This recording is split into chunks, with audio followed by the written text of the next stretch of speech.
Milyon-milyong mga kabataan at mga taong naa-addict ngayon sa internet. Nagiging dahilan ito ng maraming negatibong epekto sa buhay ng isang tao, tulad na lamang ni Michael na isang estudyante. Nagagawa niyang mag-cutting class, makapaglaro lang na kanyang kinahihiligang online games. Nawala na ang kanyang focus at naging distraction na sa pag-aaral ang paggamit niya ng cellphone.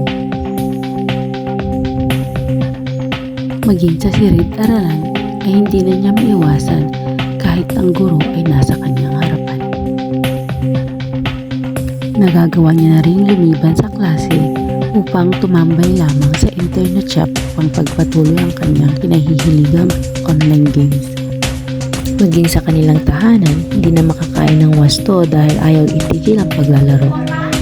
Kawawang magulang walang kaalam-alam na malala na ang addiction ng kanilang mga anak. Sa sobrang pagka-addict niya, hindi na siya natutulog at lagi na siyang nagpupuyat dahil sa kaka-cellphone. Babala sa mga magulang, laging suriin ang mga ginagawa ng anak at bigyan oras sila upang sa ganun ay malaman ninyo ang kanilang mga kinahihiligan. Nakakaapekto ito sa kanilang mga mababang marka sa kanilang paaralan dahil sa kapabayaan at lalong-lalo na nagkakaroon sila ng depresyon, bumababa ang kanilang resistensya at manlalabo ang kanilang mga mata. Kaya napaka-importante magkaroon ng ibang libangan na magpapaunlad sa kanilang kakayahan at pisikal na pangangatawan.